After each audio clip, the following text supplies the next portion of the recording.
भाजपा सरकारने संसदेच्या विशेष सत्रात लोकसभेत चर्चेअंती बरगडलेल्या घटना दुरुस्ती विधेयकाच्या अनुषंगाने देशात भाजप व सहयोगी पक्षांनी आकांड तांडव सुरू केला आहे। देशाची व ज्या राज्यात निवडणुका आहेत त्या ठिकाणी मतदारांची महिला आरक्षणाच्या नावाने दिशाभूल करण्यात येत आहे। ते महिला आरक्षणाचं नाही तर परिसीमन विधेयक होते असा आरोप करत भाजप लोकांची दिशाभूल करत असल्याचा आरोप काँग्रेसचे गडचिरोलीचे खासदार नामदेव किरसन यांनी वर्धा येथे आयोजित पत्रकार परिषदेत केला आहे। संसदेचं अधिवेशन बोलवण्यात आलं होतं 16, 17, 18 या तारखांना। या विशेष अधिवेशनाची वास्तविक गरज नव्हती, परंतु पश्चिम बंगालमध्ये, तामिळनाडूमध्ये निवडणुका सुरू आहेत आणि त्या निवडणुकांमध्ये भारतीय जनता पार्टीला फायदा व्हावा, त्यांना जास्त मतं मिळावीत या उद्देशाने विशेष अधिवेशन बोलवण्यात आलेलं होतं। विशेष अधिवेशन बोलवताना त्यांनी ॲडव्हान्समध्ये कुठलाही कार्यक्रम दिलेला नव्हता, परंतु 16 तारखेच्या आधी 15 तारखेला कोणतं विधेयक त्या ठिकाणी सादर होणार आहे याची माहिती आम्हाला मिळाली। महिला आरक्षणाच्या विधेयकाच्या नावावर त्यांनी अधिवेशन बोलवलेलं होतं। मूळ विषय होता महिला आरक्षण। लोकसभेमध्ये आणि विधानसभेमध्ये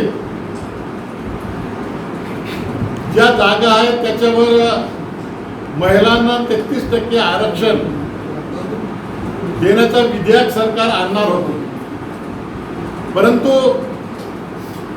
काँग्रेस आणि सर्व विरोधी पक्षांनी त्या ठिकाणी सांगितलं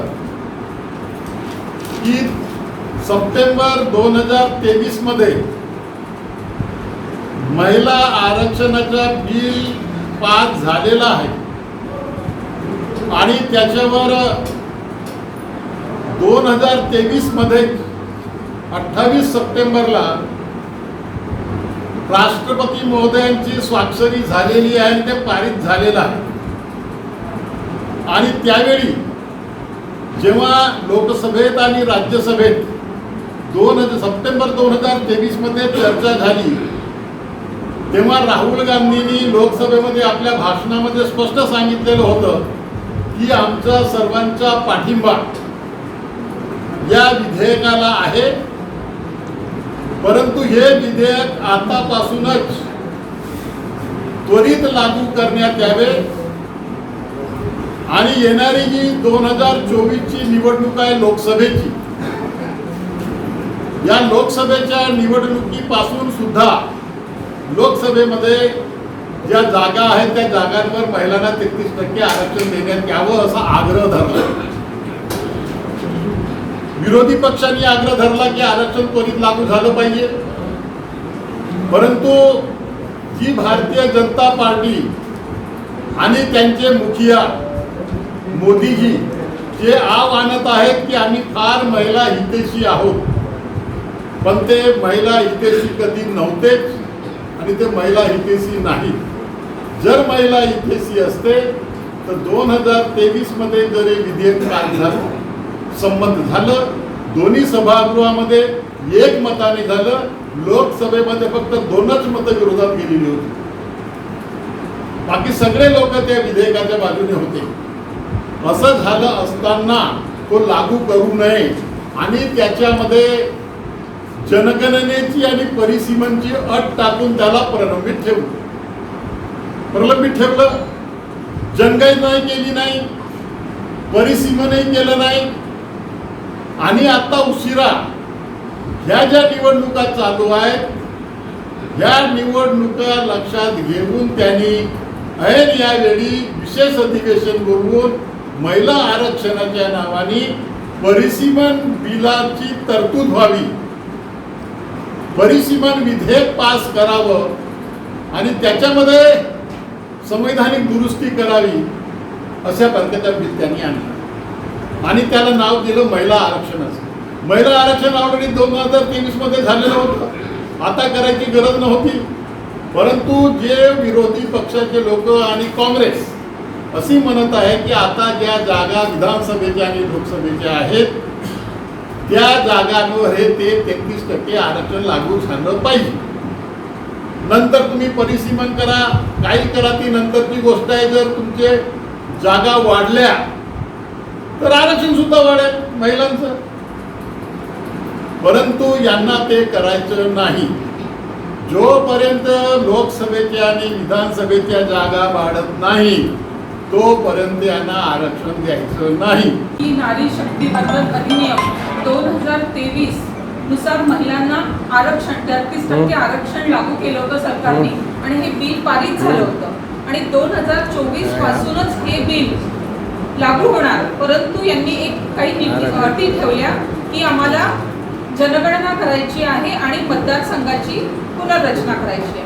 परंतु त्यानंतर हे थांबले. यांनी जनगणना सुद्धा केली नाही आणि हे थांबले आणि आता 30 महिन्यानंतर यांना कशी काय जाग आली माहिती नाही. यांनी आता म्हणजे 16, 17, 18ला एक विशेष सत्र बोलवलं आणि त्या सत्रामध्ये सांगितलं की आम्हाला महिलांना 33% आरक्षण द्यायचं आहे.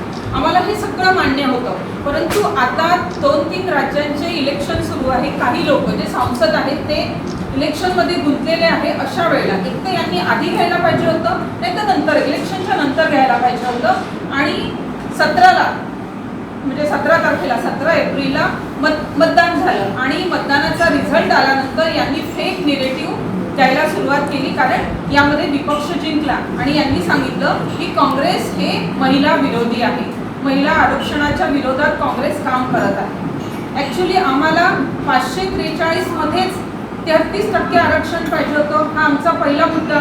आणि तुम्हाला 850 जागा वाढवायच्या आहे तर तुम्ही पहिले जनगणना करा. आमच्या SC, ST महिलांसोबतच आम्हाला OBC महिलांना सुद्धा पूर्ण आरक्षण पाहिजे, ही आमची एक अट होती. परंतु यांनी हे सगळं डोक्यावर घेतलं आणि हे अगदी काँग्रेसची बदनामी करत फिरून राहिले की काँग्रेस हे महिला आरक्षणाच्या विरोधात.